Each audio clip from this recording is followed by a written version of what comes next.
강해의 41번째 시간입니다.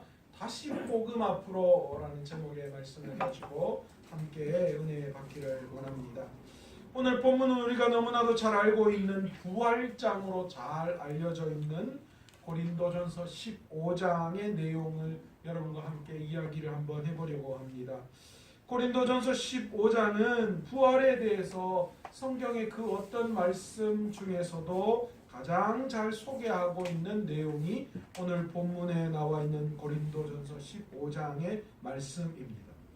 그런데 여러분, 갑자기 이 바울이 은사에 대한 이야기를 한참 하다가 왜 갑자기 15장에 들어서 부활에 대한 이야기를 끄집어냈을까요? 이유가 어디에 있었을까요? 그 이유는 사실 아마 이미 본문에서도 나와 있지만 고린도 교회 성도들에게 바울이 뭘 했다라고 이야기합니까? 이미 이 부활에 대한 이야기를 전했다, 그렇게 오늘 본문에서는 말하고 있거든요. 그런데 이 바울이 전했던 이 부활에 대한 의미가 지금 와서 굉장히 많이 퇴색되고 상실되어졌던 상태로 우리는 볼 수 있습니다. 그래서 15장 12절에 오늘 본문 11절 다음에 나오는 12절에 보시면 이렇게 기록되어 있죠. 그리스도께서 죽은 자 가운데서 다시 살아나셨다 전파되었거늘. 이건 무슨 말입니까? 그러니까 과거에 바울이 고린도 교회 성도들을 향하여서 이미 그리스도께서 죽은 자 가운데 다시 살아나셨다, 그러니까 부활에 대한 메시지를 전했다라는 뜻이에요. 그런데 뒤에 어떻게 나오죠? 너희 중에는 어떤 사람들은 어찌하여 뭐라고요? 죽은 자 가운데서 부활이 없다 하느냐, 그 이야기가 나온 거예요. 그러니까 초기에 바울이 고린도 교회를 향하여서 부활에 대한 메시지를 전거했고, 그래서 그 위에 교회가 세워져서 여기까지 왔는데 이제 와서 성도들 중에 부활이 없다, 그런 식으로 이야기하는 사람들, 그런 사람들이 나타났다라는 겁니다. 왜 이렇게 고린도 교회 안에 부활에 대한 의미들이 퇴색되어지고 또 어찌하여 죽은 자 가운데서 부활이 없다라는 사람들이 나타날 수 있었을까요? 아마도 그거는 두 가지 영향력이 있었던 것으로 봅니다. 첫 번째는 헬라 철학의 영향입니다. 우리가 너무나도 잘 알고 있다시피 고린도 지역은 헬라 문화 영향권에 있었습니다. 그래서 당시에는 헬라 철학이 판을 이루고 있었죠. 우리가 학교 다닐 때 헬라 철학 공부하면, 저도 그냥 헬라 철학 공부할 때 가장 먼저 생각나는 게 있는데, 그게 뭐냐면 영은 좋은 것이고 육은 부정한 것이다, 뭐 이런 식으로 제가 학교 다닐 때 많이 외웠던 것 같아요. 그런데 헬라 철학의 이 영향이 그대로 고린도 교회 안에 나타났습니다. 영혼의 불멸성을 인정하면서도 불구하고 육체의 부활은 결코 인정하지 않았던 것이 바로 헬라 철학의 영향 때문이다, 그렇게 이야기하고 있습니다. 바로 이런 헬라 철학의 영향이 고린도 교회 성도들 사이에서 과연 육신의 부활이 정말 있느냐라는 그런 의문이 들었던 것입니다. 만약 만약에 부활한다면 어떻게 다시 살며 어떤 몸으로 오느냐라는 거기에 대한 질문들이 고린도 교회 성도들에게 일어나기 시작했다라는 것이죠. 그런데 거기에 대한 명확한 답을 답을 줄 수 없었기 때문에 그 육신의 부활을 부정하는 사람들이 생겨나기 시작했습니다. 그러니까 영적인 부활은 믿었는데 육신의 부활을 부정하는 일들이 일어났던 거죠. 헬라 철학의 영향 때문에. 두 번째 이유는 무엇이었냐? 고린도 교회 성도들이 은사를 너무 중요하게 여겼잖아요. 지금까지 우리가 은사에 대한 이야기를 꽤 많이 이야기하고 왔는데, 아마도 이 고린도 교회 성도들이 은사를 너무나도 중요하게 여기다 보니까 이 복음의 핵심을 놓쳐버리고 은사가 복음의 핵심인 것처럼 이 사람들이 생각했다라는 거죠. 그래서 바울이 오늘 그런 마음이 있는 고린도 교회 성도들에게 다시 한번 부활의 신앙이 무엇인지, 우리가 믿어야 할 복음의 그 소식, 복된 그 굿 뉴스가 무엇인지를 명확하게 고린도 교회 성도들에게 다시 한번 설명하고 있다라는 겁니다. 바울이 전한 복음이 무엇이었습니까? 처음에 고린도 교회에 들어가서 바울이 전한 복음은 굉장히 명확했습니다. 바로 죄로 관영한 이 세상을 구원하기 위해서 누가 오셨다라는 것이에요? 예수 그리스도께서 이 땅에 오셨고, 그래서 뭘 하셨습니까? 십자가에서 우리의 죄를 대신해서 십자가에서 우리의 죄를 지시고 죽으시고, 그걸로 끝나는 것이 아니라 어떻게 하셨어요? 죽음의 권세를 이기시고 3일 만에 부활하셔서 죽은 자의 이제 다시 산 자의, 죽은 자 가운데 다시 산 자의 첫 열매가 되셨다라는 것을 바울이 그들에게 증거했던 거예요. 그것이 바울이 전한 복음입니다. 우리도 예수님처럼 그 믿음의 길을 걸어갈 때에 죽음을 이기고 영원한 생명을 우리도 반드시 얻는다. 그것이 우리가 믿는 믿음이죠. 오늘날 우리가 믿는 믿음도 다를 바가 없어요. 여러분, 복된 소식 굿뉴스는 무엇입니까? 우리에게 굿뉴스는 무엇입니까?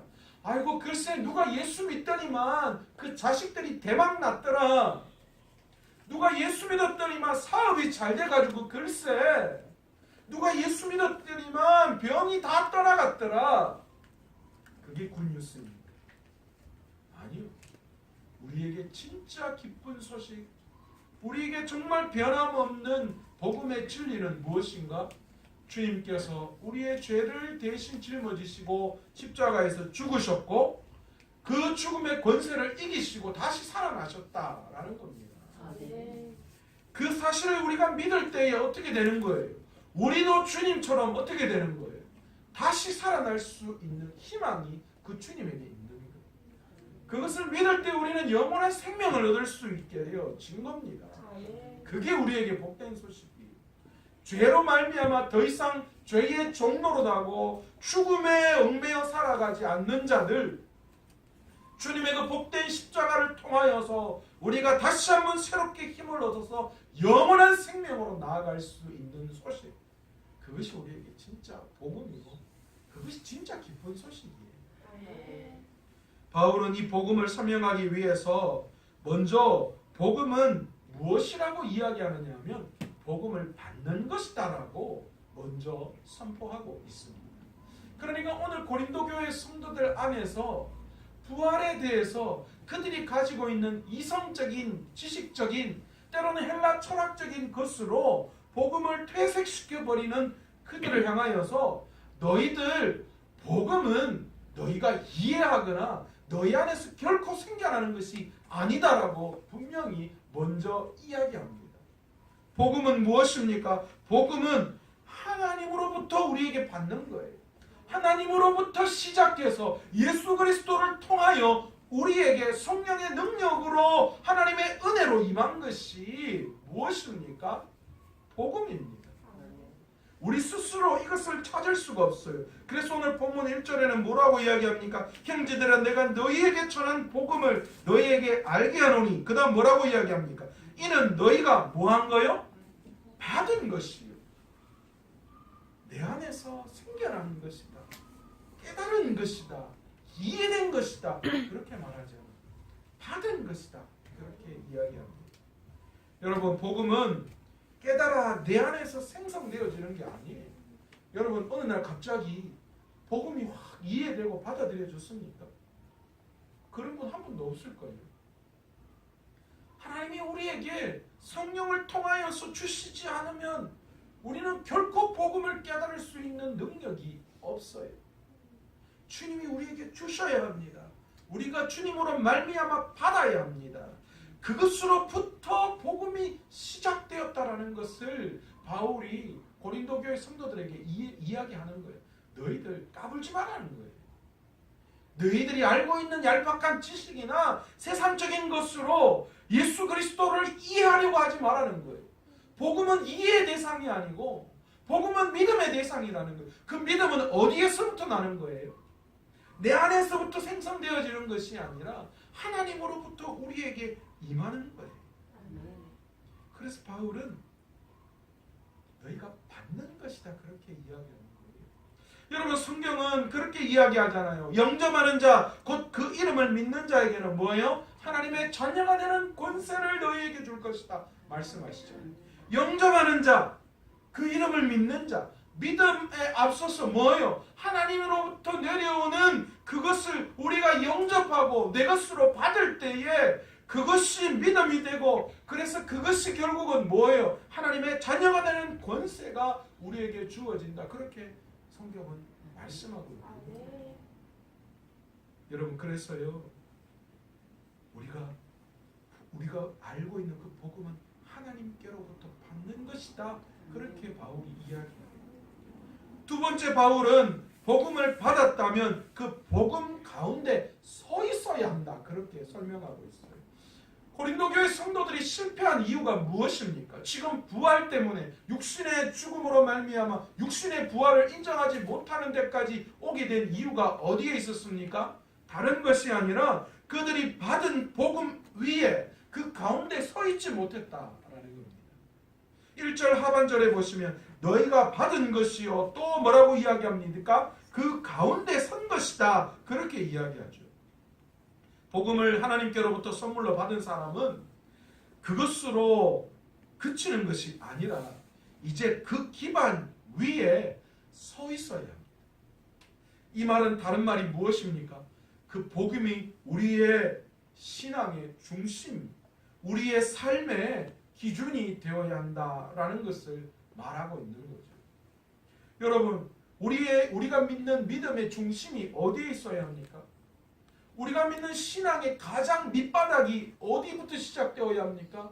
우리의 신앙의 가장 기초가 어디에서부터 시작되어야 하는 겁니까?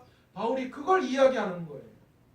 은사로 말미암아 은사만 받으면 모든 것이 다 해결되어진 것처럼 말하는 고린도 교회 성도들에게 너희들의 복음의 기초는 은사가 아니다라는 거예요.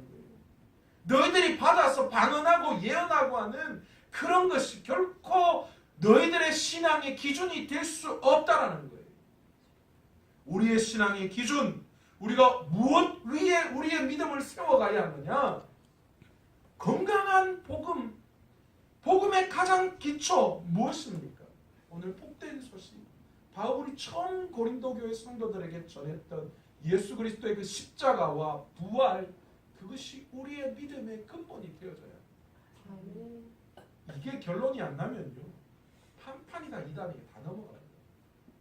이런 베이스 위에 우리의 신앙이 올라가지 않으면요, 우리의 신앙이 어느 정도 수준에 올라가고 난 다음에 어떤 시험이 오고 환란이 올 때 다 넘어 떨어져 버려요. 왜요? 복음의 기본이, 우리의 믿음의 기본이 복음이 되었지 않기 때문에. 여러분, 한동안 우리가 다시 복음 안으로 들어와야 한다고 난리가 난 적이 있습니다. 왜 그렇습니까? 한국 교회가요, 수단과 방법을 가리지 않고 모든 것들을 다 해봤어요. 애쓰고 노력해봤는데 지금 한국 교회의 모습이 그렇다는 거예요. 그러니까 이걸로는 안 되겠다 이런 말이에요. 뭐 제자 훈련이니 소그룹이니 전도 폭발이니 뭐니 뭔가 한국 교회 안에 얼마나 많은 프로그램들이 난무하고 그렇게 했습니까? 그러나 그게 안 되더라는 거예요. 그것으로 안 되더라는 거예요. 뭐 숫자는 많아질 수 있겠죠. 그러나 능력이 없더라는 거예요. 바울은 우리의 믿음이 복음 위에 서 있어야 한다. 그 십자가 위에 서 있지 않으면 그 어떤 것도 우리가 지켜낼 것이 없다라고 말합니다. 세 번째로 바울이 뭐라고 이야기하느냐? 그 믿음 위에 서서 뭐라고 이야기하느냐? 세 번째, 굳게 지키고 믿어야 한다. 그렇게 이야기합니다. 2절에 보시면 너희가 만일 내가 전한 그 말을 굳게 지키고 헛되이 믿지 아니하면 그로 말미암아 구원을 받으리라. 그렇게 말씀하고 있죠. 복음의 가장 큰 핵심은 구원을 얻는다는 유일하고 탁월한 가치에 있습니다. 우리가 하나님으로부터 시작된 복음을 예수 그리스도를 통하여서 선물로 받았다면 그 복음을 삶의 기준으로 삼아서 그 복음을 지키고 살아가야지만 되는 거라는 거죠. 그것이 우리에게 마지막에 뭐가 되는 거예요? 구원이 되어진다. 그렇게 설명하고 있습니다. 그렇다면 바울이 우리 고린도 교회 성도들에게 가르치고 싶은 바른 복음의 내용은 무엇일까요? 우리가 복음을 이렇게 우리의 삶에 먼저 받아들이고 그리고 그 가운데 서야 되고 그것을 통하여서 굳건히 그것을 지키고 믿어야 한다면, 그렇다면 우리가 굳건히 지키고 믿어야 할 복음의 내용이 과연 무엇이냐는 거예요. 다시 바울이 고린도 교회 성도들에게 그 복음의 내용을 설명하는데 두 가지를 이야기해요. 첫 번째가 무엇입니까? 예수께서 우리의 죄를 위하여 죽으셨다. 오늘 본문 3절 후반부에 그렇게 이야기하잖아요. 성경대로 그리스도께서 우리 죄를 위하여 죽으시고, 성경대로 우리의 죄를 위하여 그리스도께서 죽으셨다 말씀하셨습니다. 그분이 자기의 생각으로 하신 것이 아니라요. 이미 하나님께서 만세전에 주님을 통하여 우리를 구원해 주실 그 구원의 계획을 세우셨어요. 구약에 무수히 많은 선지자들을 통하여서 하나님은 예수 그리스도 너희에게 메시아가 올 것을 예언하셨고, 그분이 우리의 죄를 대신 짊어지시고 죽으실 것을 말씀하셨어요. 여러분, 오늘날 우리가 구약을 바라봅니다. 구약을 바라보는 이유가 어디에 있습니까? 주님께서 이 땅에 오셔서 구약을 버리셨습니까? 천만에요. 구약을 폐하러 오신 분이 아니라 구약을 완성시키셨어요. 우리는 구약의 그 제사를 통하여 무엇을 생각해야 합니까? 구약의 제사를 통하여 어린 양을 잡아서, 흠없는 어린 양을 잡아서 우리의 죄를 그 어린 양에게 다 전가시키고 그 양의 피를 통하여서 우리의 죄사함의 용서가 일어났던 것처럼 오늘 신약을 살아가는 우리들에게 어떤 일이 일어났습니까? 예수 그리스도께서, 죄 없으신 하나님의 아들이신 예수 그리스도께서 이 땅에 오셔서 흠없는 그분이 친히 어린 양이 되셔서 친히 우리를 대신해서 하나님 앞에 제물이 되셔서 우리의 모든 과거와 현재와 미래의 모든 죄를 다 짊어지시고 그 십자가에서 죽으십니다. 우리는 그 죽으심으로 말미암아 우리의 죄의 대가가 해결되어진 거예요. 다른 게 없어요. 우리는 그래서 죄인인데도 불구하고 예수 그리스도에 의해서 의인이라 불려진 거예요. 왜요? 예수님이 우리의 죄의 대가를 지불하셨잖아요. 그래서 이제 우리는 죄 지은 자지만 그 죄의 문제를 해결한 자예요. 그리고 하나님은 그런 우리들을 의인이라 불러주시겠다 말씀하시고, 그게 구원, 그게 복음의 내용이 첫 번째 내는 내용이에요. 이사야 53장 5절 우리가 너무나도 달게 귀에 익은 말씀입니다. 날마다 우리가 성례나 고난주간 때마다 읽는 말씀입니다. 뭡니까? 그가 찔림은 우리의 허물 때문이요 그가 상함은 우리의 죄악 때문이라. 그가 징계를 받음으로 우리는 평안을 누리고 그가 채찍에 맞음으로 우리는 나음을 얻었도다. 우리는 다 양 같아서 그릇 행하여 각기 제 길로 갔거늘 하나님 여호와께서 우리 모두의 죄악을 그에게 담당시키셨느냐. 여러분, 이게 구약에서 말하는 복음이에요. 오늘 그 구약에서 말하는 그 말씀대로 주님이 이 땅에 오셔서 십자가를 지셨다는 거예요. 여러분, 지금 우리의 죄가 무엇입니까? 여러분, 무엇 때문에 힘들어하십니까? 삶에서 반복적으로 무너지고 넘어지게 하는 그 죄가 무엇인지 우리가 오늘 이 시간 우리 스스로를 한번 점검해 보아야 합니다. 그 죄로 인하여 무거운 죄책감을, 그 죄책감 때문에 날마다 좌절하고 날마다 힘들어하는 그런 마음들이 우리 가운데 있다면 오늘 이 시간 다시 복음 앞에 설 수 있는 저와 여러분 되시기를 원합니다. 네. 여러분, 우리를 넘어지게 하고 우리가 죄인임을 알게 해서 더 이상 하나님께로 나아가지 못하게 막는다면 그것은 여러분 사단이 하는 거예요. 하나님은 10번이고 20번이고 하나님의 계획은 예수 그리스도를 통하여 과거와 현재와 미래 모든 죄를 다 용서해 주신 분이 용서해 주시겠다고 말씀하시는 분이 하나님이셔요. 우리는 우리의 죄를 가지고 늘 언제라도 주님 앞에 나와서 주님 앞에 회개하고 주님 앞에 부르짖으면 하나님께서 우리의 공로를 보시는 분이 아니시라 예수님을 통하여 우리를 용서해 주시는 분이시다라는 것을 말씀해 주시는 거예요. 여러분 오늘 이 시간 그 말씀을 다시 한번 떠올리시고 혹시나 우리의 신앙에 여러분 무언가 무거운 죄책감 때문에 나는 죄인이고 반복되어지는 잘못으로 말미암아 내가 정말 그리스도인 맞나? 내가 예수를 믿는 게 맞나? 그런 회의 속에 그런 신앙적인 낙심 속에 있는 분이 계시다면 오늘 다시 한번 복음 앞에 돌아오실 수 있는 저와 여러분 되시기를 원합니다. 주님은 우리가 다시 복음 앞에 세워서 그렇지 내가 어떤 잘못을 짓더라도 내가 주님 앞에 다시 마음을 다하여 뜻을 다하여 주님 앞에 회개하고 돌아오면 주님은 내 죄를 용서해 주시는 분이시다라는 것 그 복음을 다시 한번 받아들일 수 있는 저와 여러분 되시기를 원합니다. 두 번째로 바울이 이야기한 복음의 내용은 무엇입니까? 바로 우리의 죄 때문에 죽으신 예수께서 3일 만에 다시 살아나셨다라는 겁니다. 복음은 두 가지입니다. 우리 때문에 죽으셨고 우리 때문에 죽음의 권세를 이기고 다시 살아나셨다라는 거예요. 여러분 기독교에서 부활이 없다면 어떤 일이 일어날까요? 부활이 없는 기독교는 죽은 기독교예요. 부활이 없는 신앙은 얼마나 비참한지 몰라요. 여러분 만약에 오늘 예수님께서 다시 살아나셨다는 부활의 소식이 오늘 우리가 없다면 여러분 우리는 여기 앉아 있을 이유가 없습니다. 주님도 그냥 세상 사람과 똑같으신 분이고 그분도 그냥 죽음의 권세를 이기지 못하는 한 인간에 불과하신 분이에요. 우리는 엄청 불행한 사람들입니다. 그러나 우리가 오늘도 절망 가운데 오늘도 세상 가운데 우리가 다시 일어나서 주님을 바라보는 이유가 어디에 있습니까?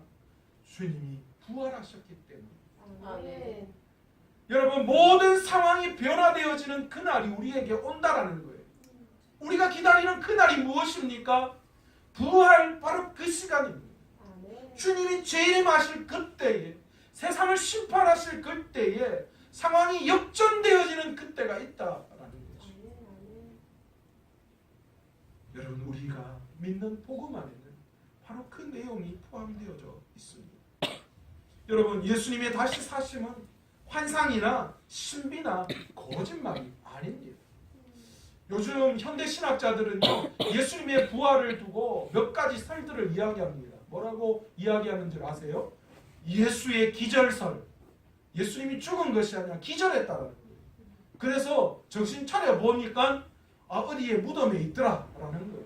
그래서 그냥 털고 일어나셨다 그렇게 이야기하는 게 예수의 기절설이에요. 또 뭐냐? 예수님이 죽은 것이 아니라 이 로마의 병정들이 예수님을 뒤로 빼돌렸다라고 그렇게 보는 죽어가는 예수를 뒤로 빼돌렸다 그렇게 보는 학자들도 있습니다. 그런데 아닙니다. 그건 다 거짓된 생각입니다. 예수님은 죽으셨어요. 그런데 성경은 왜 예수님이 그냥 죽으셨다가 살아나셨다 이야기하시지 않고 왜 3일이라고 왜 사흘 만에 부활하셨다 그렇게 이야기하실까요? 그냥 죽으셨고 다시 살아나셨다 그렇게 이야기할 수도 있는데 왜 3일 왜 사흘이라고 못 박았을까요? 유대인의 전통에 의하면요 이 3일이라는 시간은 시체가 당시 환경으로 따졌을 때 3일이 지나면 그때부터 썩어 들어가기 시작한다. 바로 그때라는 거예요. 그래서 유대인들은 사람이 죽으면 3일 동안은 장사를 지내지 않습니다. 3일 이후부터 장사를 지냅니다. 그러니까 예수님이 3일 동안 계셨다라는 것은 무엇입니까? 완전히 죽으셨다라는 것을 말씀하고 싶으신 거예요. 완전히 죽으셨지만 그러나 뭐 하셨다라는 거예요? 그러나 그 죽음의 권세를 이기시고 살아나셨다는 거예요. 여러분 이거는 세상이 알고 있는 상식이나 세상이 알고 있는 그런 여러 가지 생각들로는 해석하거나 해결할 수 없는 부분입니다. 왜 그렇습니까? 하나님이 하셨기 때문이죠.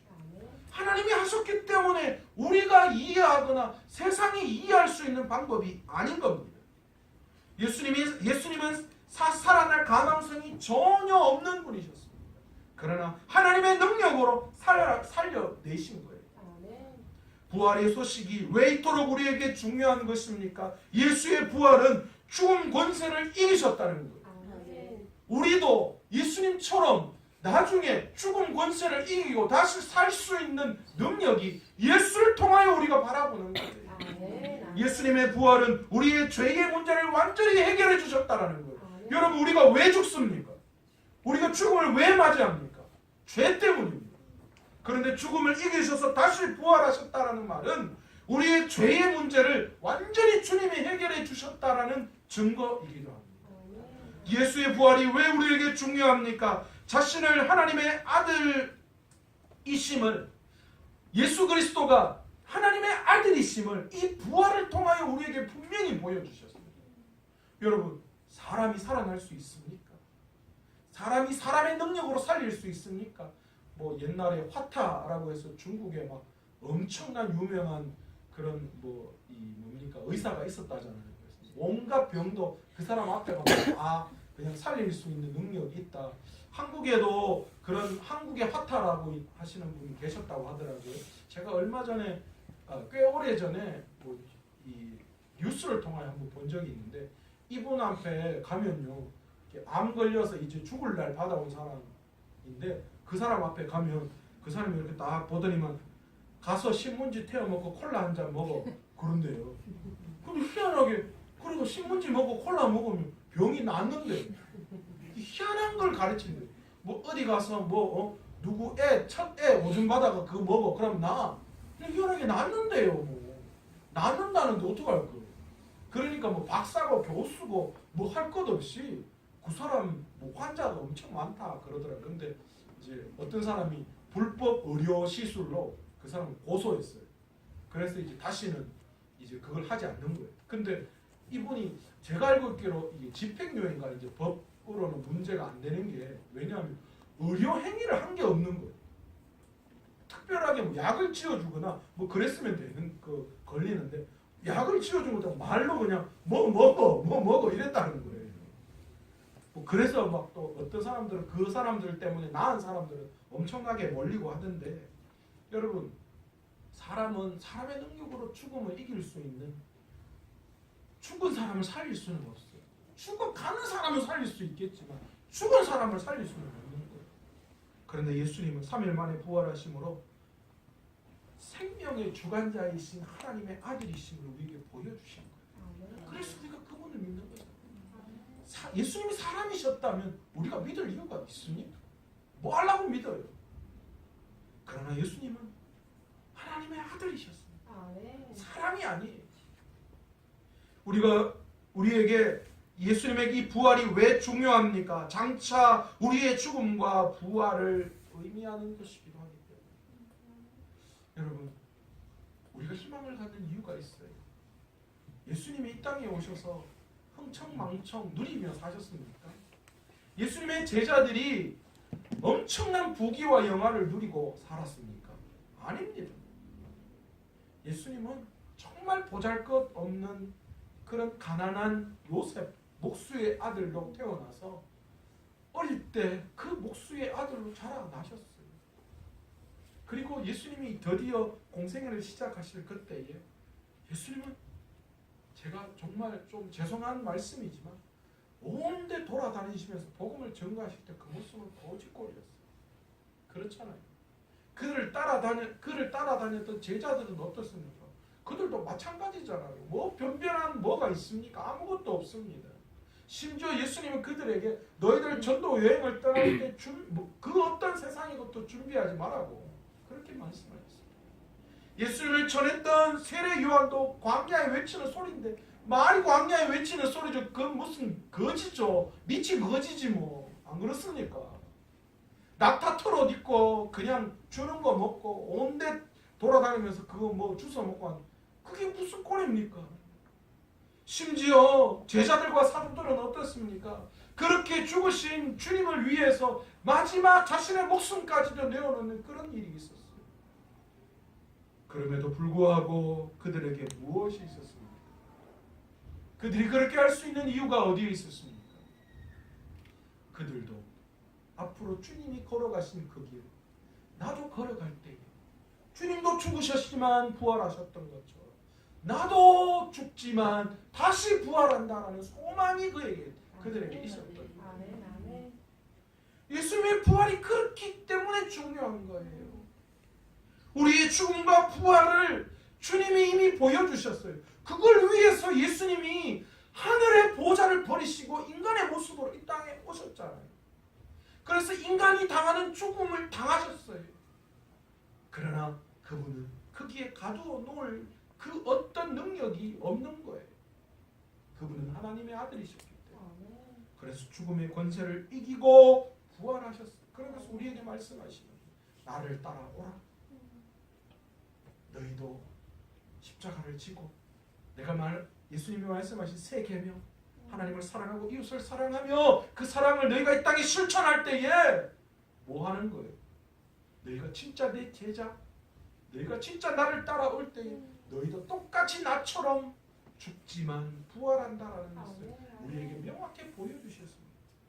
그분이 영으로 부활하셨습니까? 천만에요. 그분이 제자들에게 오늘 나타나셨다라고 말씀하고 있습니다. 그런데 그분이 나타나셨을 때 영으로 나타나셨습니까? 아니요. 육신을 입고 육신의 부활이셨습니다. 제자들에게 자신이 못 박힌 상처를 다 보여주셨습니다. 주님의 부활은 그냥 영적인 부활이 아니라 온전한 부활이십니다.